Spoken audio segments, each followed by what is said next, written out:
All right, I believe we can get started. It shouldn't be too long of a meeting, hopefully.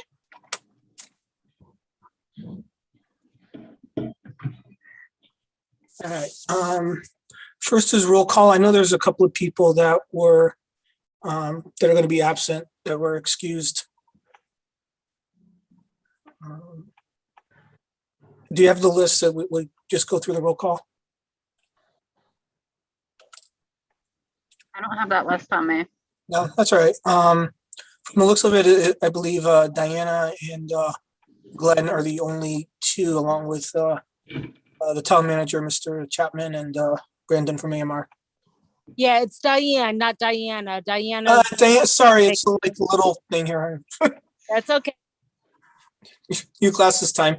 You have enough for a quorum? I don't believe we do. So we can, I don't believe we're voting on anything anyway. We're just discussing some things.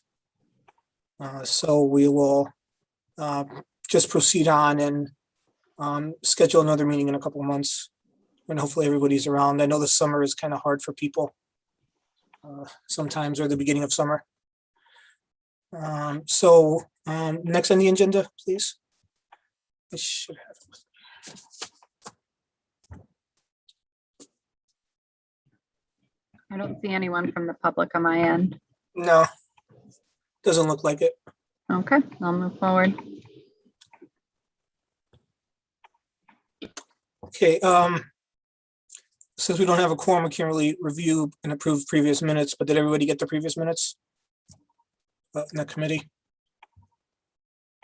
I believe unfortunately Gloria is not present, so she would have done that. All right. Moving on, see, nice and fast.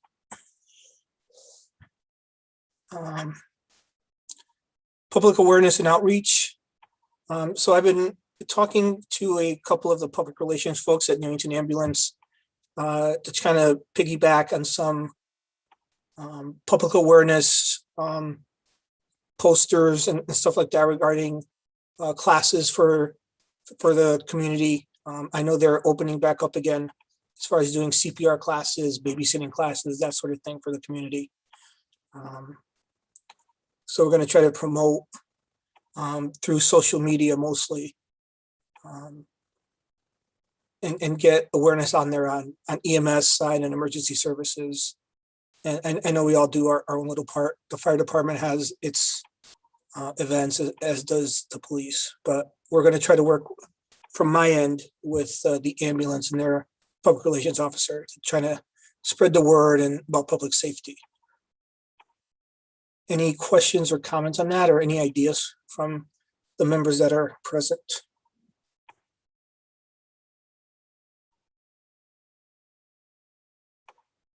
No, not hearing anything. We'll move on to 4.2. Keith, how are you doing, sir? We had a meeting about 3 weeks ago or so concerning the state of the committee and what our responsibilities are and what we should or should not get involved with.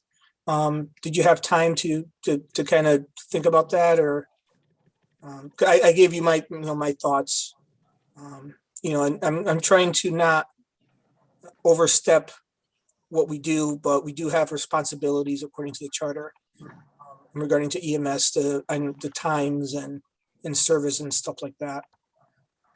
I don't know if you have anything you want to add to that. I'll tell you, my focus for NEMS right now has been on the building and the ambulance. I haven't had a lot of time to reflect on our conversation, but if you want me to update you on the ambulance and the building, I'll be more than happy. I do talk to Chief Mangan, so he does update me on some things, but not others. Again, it's a matter of what our responsibilities are within that document that says what we're able to do or oversee. The only thing specifically I know is oversee the fines that either AMR or NIMS has, if they have any at all. But other than that, there's nothing really. It's very vague. And I don't know if it was put that way on purpose or not. And I don't know if anyone from the committee has any questions or about that. If I may, Dan. Sure. You know, the whole way in which the agreements have been worked out and are currently in existence, dealing with the town and your organization, as we talked, they need to be refined and updated. And, you know, it's obvious to me, based upon my short time here, that, you know, things are different than they were 20 years ago, we'll say, as far as how you operate and what relationship you have with the private ambulance services. And, you know, we've talked about the idea of you guys going to a, you know, a more of a full-time status, 24 hours a day. You know, I think we need to really study that and then determine how it would work and what the cost would be and, you know, how the revenue would be handled. You know, I think there's merit to what we talked about the other day. But I think, you know, like I said, my concentration has been since we last met and getting the ambulance squared away and getting the building scheduled for repair. Absolutely. So now we're almost to that point where the council will be taking action on Tuesday to authorize the purchase of the new ambulance.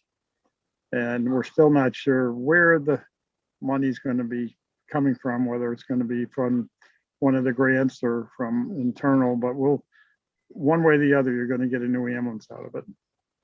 And as far as the building goes, the roofer has looked at the building.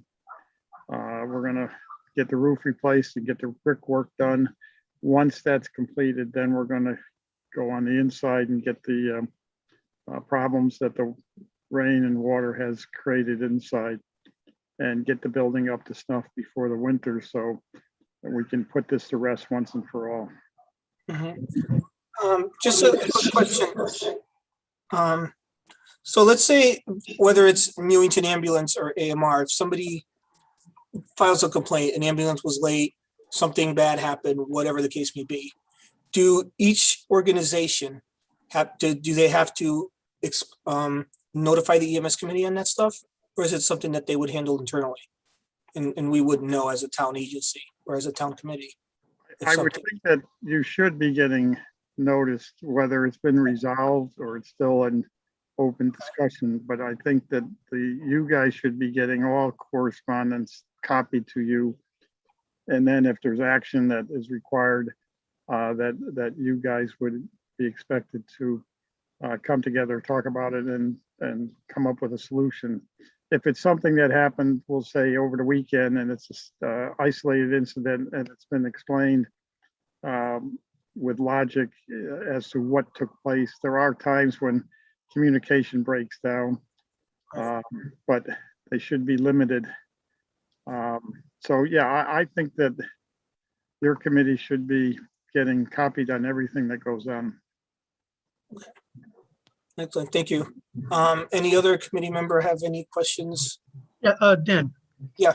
One to Mr. Town Manager. I know you'd mentioned that you had talked about you were looking at the possibility of NEMS doing a 24/7, 365. A good resource that you might want to reach out to is the town manager over in Ellington. They have a volunteer ambulance, but they what they've done was they've had staffing problems, so they hire EMTs during the daytime and they put them on through the town. But the money came in through the ambulance, through their billing, but they're basically the full-time EMTs are town employees. And it works for them. And another one. What town was that, Glenn? Oh, it's Ellington. Ellington. Okay. So Yeah, it's a little bit, it's smaller, but they're in Town County, and their call volume is a little bit different because they have a countywide system. So they may go to their neighbor's town a lot, or their neighbors make, so it's a little bit different than here in the central part of the Hartford County. And it is a smaller municipality, but they've seemed to have made it work. It might be a good resource, if someone wanted to ask questions. Yeah, we'll give them a call and see what they can provide to us. And I've been around the town I remember when we initially started the committee. It came about after a long, arduous contract negotiation, switching from one service that we had and to another. There was a lot of salesmanship at the time. There was a lot of feelings that got a little bent, but they put the committee in, and the biggest thing that they were really worried about was the system and response times, because the whole thing revolved around a fatal call and a response time, and that was the nexus for the formation of the committee. It was basically just to make sure that we have a system that works and works well, and if there's problems, then maybe it's an area that it's a committee that could probably maybe work to fix it or hear grievances, and try and come to a resolution. That's from my recent history from 20-30 years now.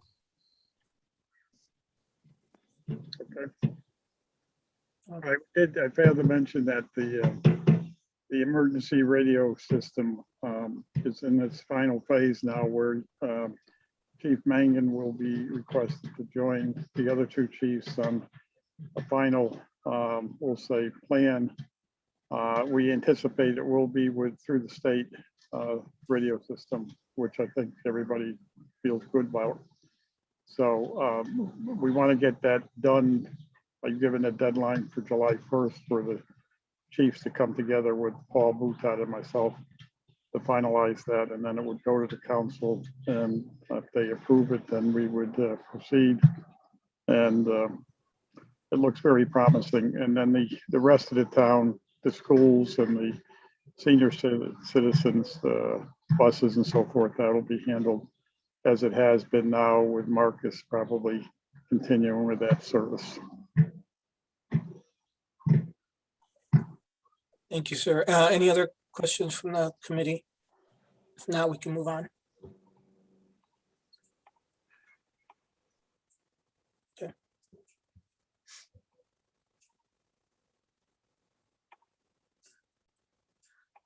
So review of AMR time reports. We have 3 months, I believe. Do you mind sharing the screen with me? Or can I share the screen? Every member of the committee should have gotten the reports for January, February, and March. Can we do that?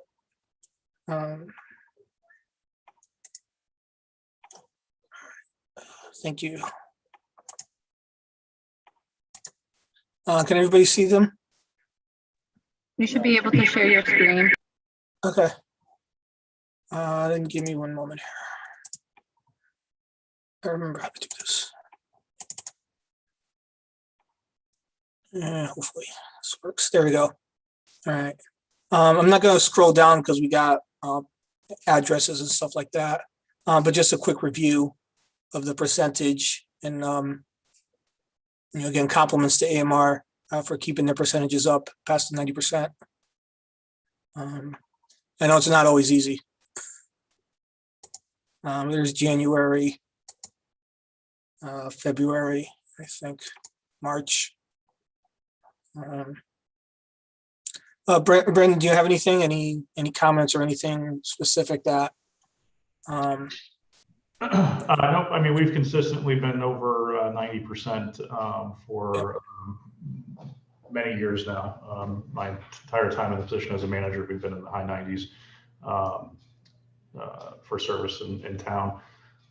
We've had nothing concerning to report, and value our relationship with the town and the services that we've been providing. Excellent. Yeah, well, like I said, you guys always keep above that 90%. So thank you. As far as Newington EMS, we do not have any of their time reports. I believe they're waiting for the town CAD system or something along those lines, according to Chief Megan, to get digital reports, kind of like AMR does. They're not getting the reports from dispatch, so they cannot provide us with times on their calls. I know they're working on it with the dispatchers, or they have been working on it for the past year, basically. And I know you, Brandon, you said the CAD system is pretty much in set. We're just waiting from our end, from the dispatch end. So the last update I received was that it's just a matter of next gen, the CAD vendor, connecting AMR's CAD and Newington's CAD together. Okay. I believe there were some updates that happened on the PD side in town. I believe those are complete. The type of CAD link that we would put in, which would, for those of you that on the call, just to refresh everyone's memory, when a 911 call comes into Newington, and they pick up the phone, as soon as they key it up as a medical call and it gets transferred over to us, we'll immediately get that information in our CAD electronically to cut down any response time. So we receive a verified address for that 911 call. We could dispatch the unit, and then we would share notes back and forth between the two dispatch centers. And we have these CAD links in place in West Hartford and some other municipalities throughout the state that use NextGen. So the CAD link is ready to go. It's just a matter of NextGen connecting the two CADs together. So I'm not sure if there is someone on the Newington side that may want to follow up with that. The last update we received was that final connection just needs to be made, and then we'll do some testing, and we will then be good to go.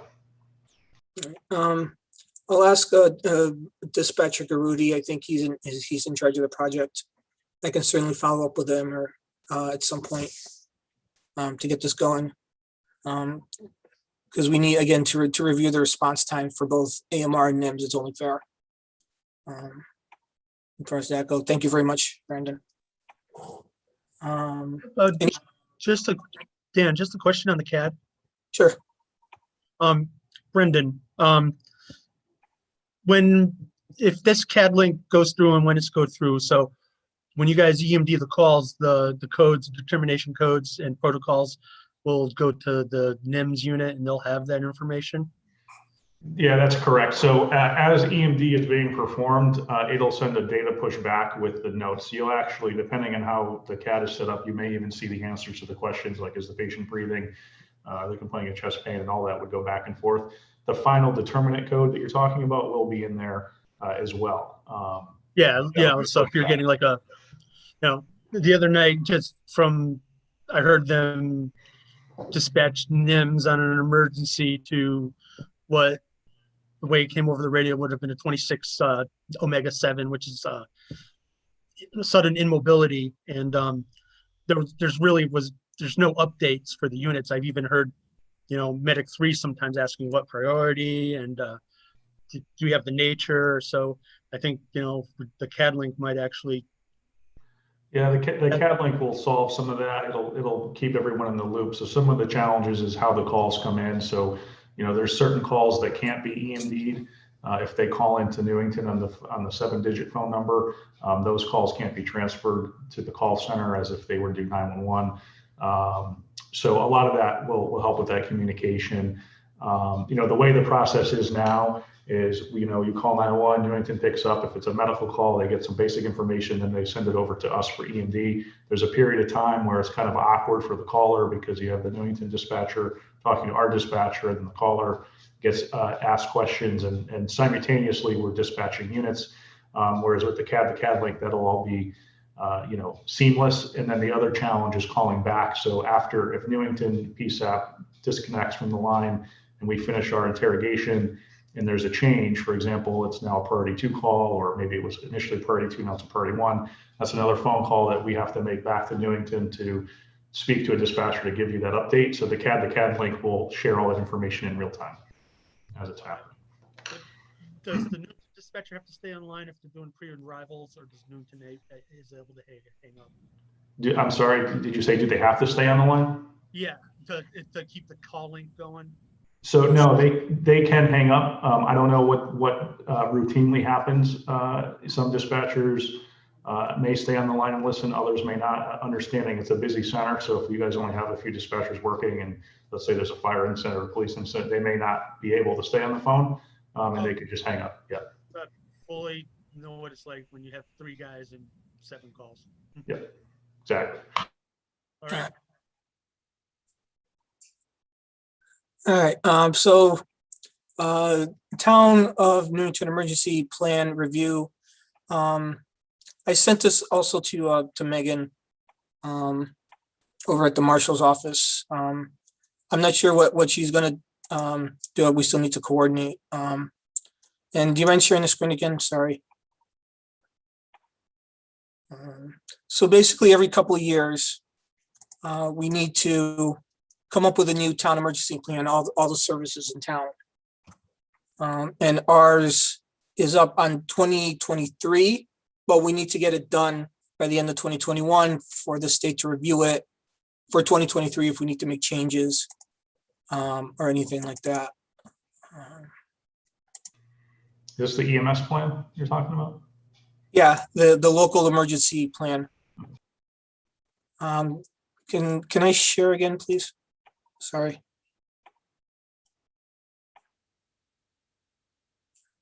The members should have gotten a hold of it. All right. The good thing is that the authors from the last time, we kind of have a good framework for this thing. Obviously, some of the names have to change, the acknowledgements, some of the chiefs and so on and so forth. But each individual area has their own responsibility and own things that we can just plug in there. The town, this stuff can stays pretty much the same, just maybe update the numbers. Our local emergency model, our Heart Saver communities, citizens educated in 911, all that stuff. We can update as a committee or get the numbers on that. The BLS and the paramedic agreement, as far as how we work together, the CERT team, which would be something that Megan would handle. EMS to hospital. Most of this stuff is pretty standard, so there's not going to be much change, which is good. How we arrive at the hospital, what our procedures are, what's the police department's procedure for first responding, emergency medical dispatching. The only thing that really needs to change is the objectives, the 1-year plans, 3-year plans, and 5-year plans. Obviously, there's nothing as far as EMD, nothing's really set in stone. Same with the first responders, and the police department would fill that out and all their objectives. Basic levels, so that would be Newington ambulance, and then AMR. And it's just pretty much a synopsis of what we do, so that shouldn't really be too much different.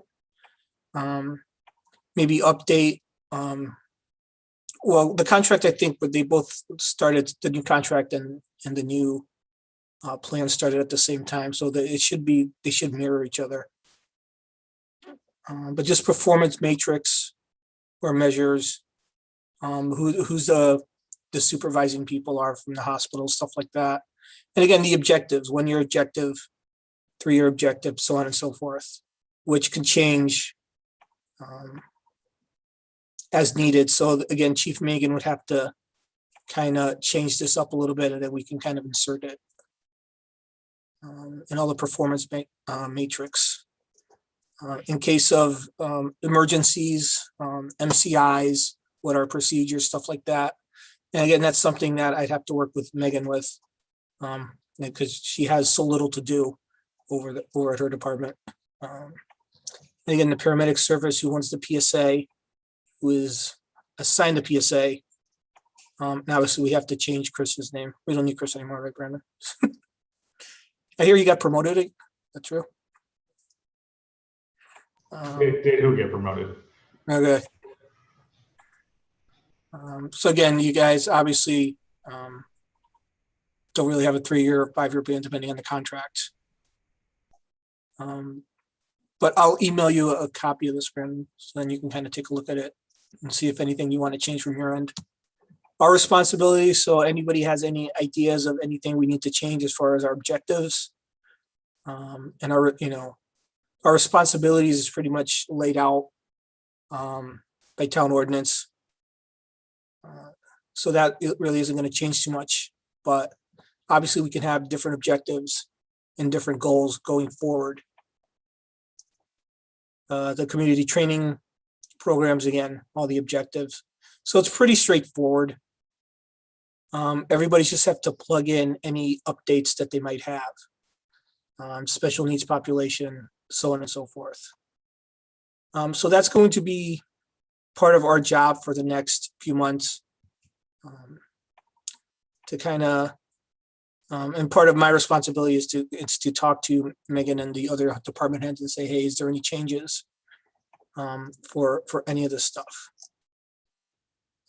And all the QA stuff, so on and so forth. So that is our main goal and responsibility for the next few months, to repackage that all together. And Scott, thank you for joining us. Chief Megan, do you have any, I don't know when, I kind of didn't see you join us, so I don't know if you had any comments about any of the stuff, the CAD system, or if you were with us with that. Well, I actually lost internet for a few minutes, but I was able to join back in pretty quick. I was there for Brandon's report, through my report, went out briefly. And as the town manager was talking for a few minutes is when I had a reboot.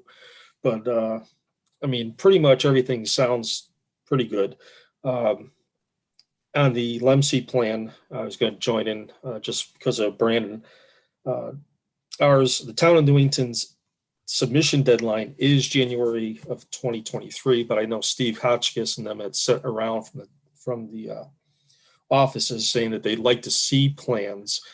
And when you see the thing, it's the 2022 cycle, but they would like us to try to get these plans in for January of 2022, which gives the state about a year to do reviews, any updates they need, any questions to answer. So it sounds like a long range, but they really want to see these drafts early so that they can work with it versus having it all get in there in November of 2022 and then be due in January and then realize that things aren't where they need to be with it. Like Dan said, it's pretty much a cookie cutter drop in place. Everybody just updates their data, like AMR would update anything that we need to put in for them. Newington EMS would put in for that.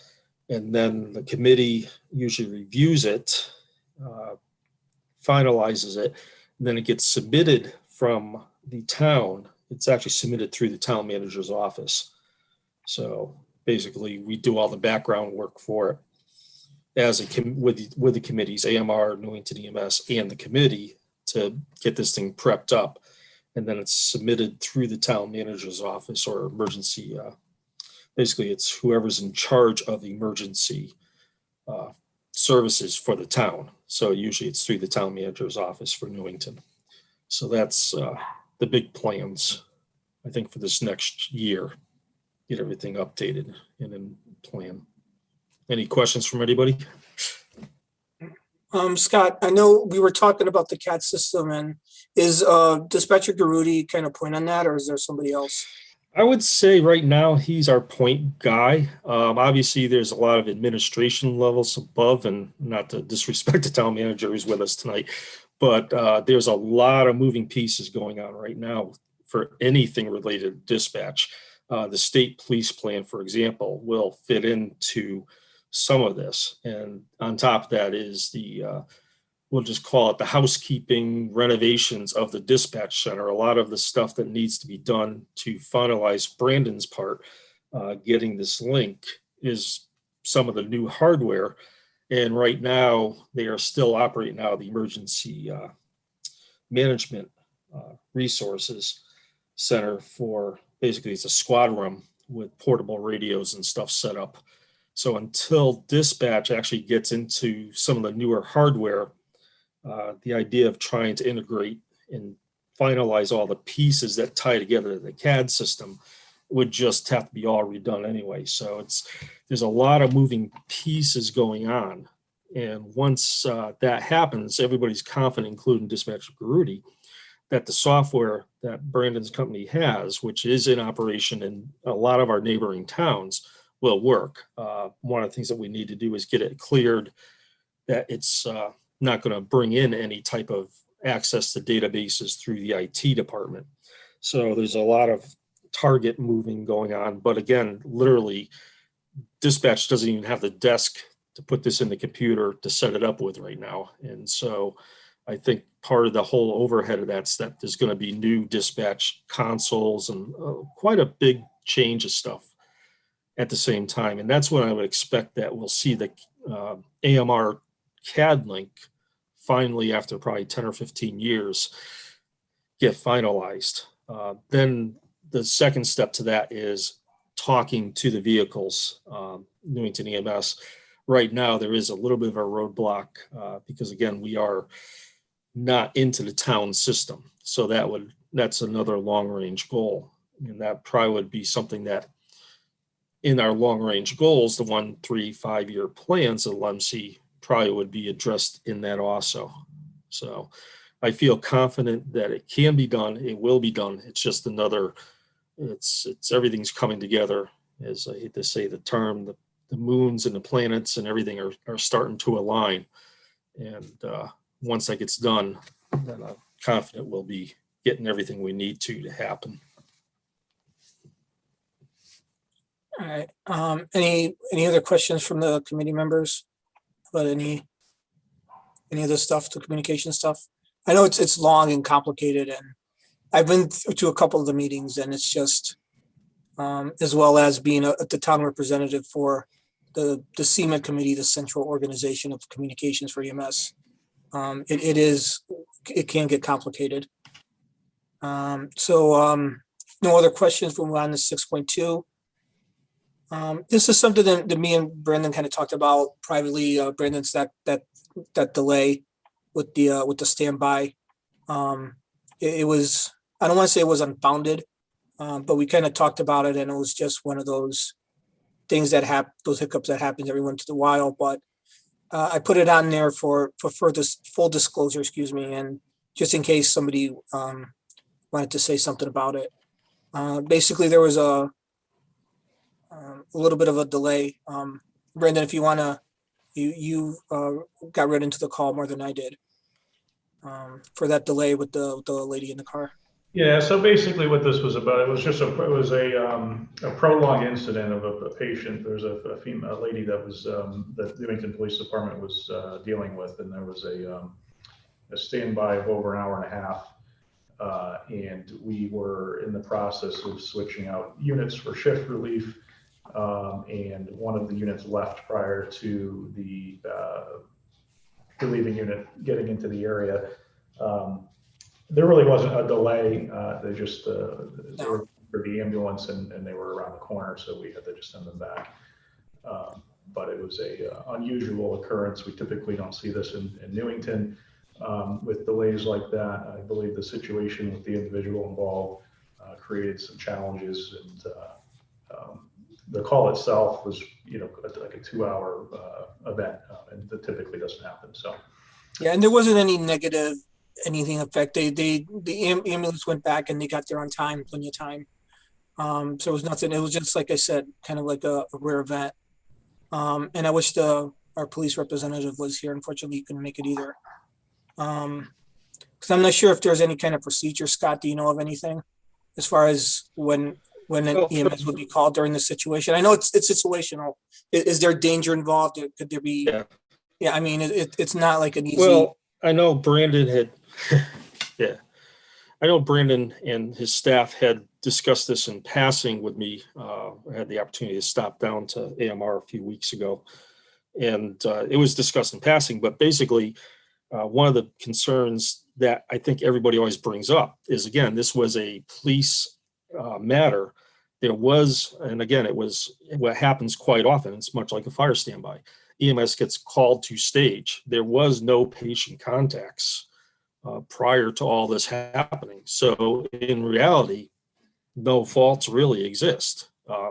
You can switch crews before patient contacts. When you have ambulances deployed, sitting on police scenes, waiting 2 hours before your first patient contact, the reality is we take the risk of not supplying where you really need to be. So it sounds negative when you hear it on the radio and stuff like that, but reality is there really is nothing that went bad with this call. So No, I absolutely. wouldn't expect anything different. It'd be like us having a crew come in and doing a handoff to another unit. If you weren't treating a patient, there was no patient contact, there's really no faults. No, I agree that, I mean, I said we talked about it a couple of weeks ago. But I just wanted to put it, again, full disclosure on the record to kind of I mean, discuss it. Go ahead. It gets to the issue of a dispatch problem, and I hate to put it that way, but if you listen to the radio, you hear 1044, you guys start an ambulance, yeah, send them stage over here, and dispatch sends some lights and sirens screaming to the call to go and stage. Stage is an act. It's not an emergency response. So if they're responding on an emergency, mindset is, well, we're going to go see the patient, but then we're going to have a stage. The EDP calls, they're pretty, they've had like 4 already today.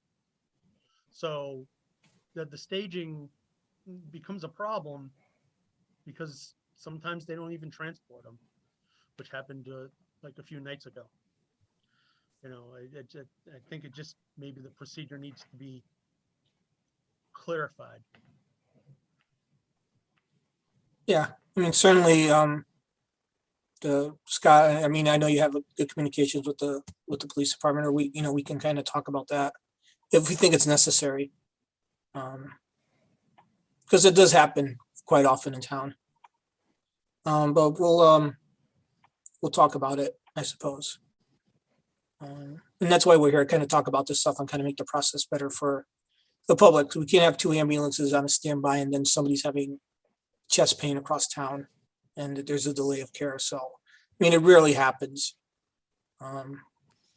But like my predecessor, I like to err on the side of caution sometimes, maybe too much so. Okay, next on the agenda. So that was new business. I believe next should be old business, hopefully.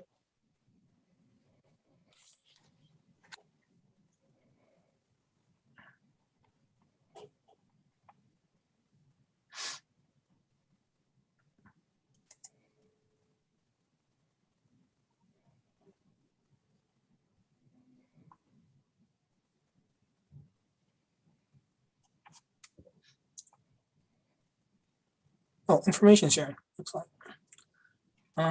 Anybody have any other information to share? I think we had a kind of good exchange of ideas here. Anything else anybody would like to share? I know I guess so the extravaganza is on. And we got plans in place according to our local planning committee meeting, correct?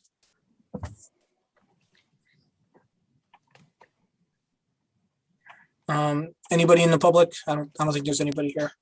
Nope, I don't see anyone on the attendee side. Okay. That should be an adjournment. Do I have, I mean, we don't have a quorum, but any motion to adjourn? Any other concerns? Glenn, do you want to motion to adjourn unofficially? Yeah, I'll motion to adjourn unofficially. All right, thank you, everybody. I have to go to conference call number 3 now.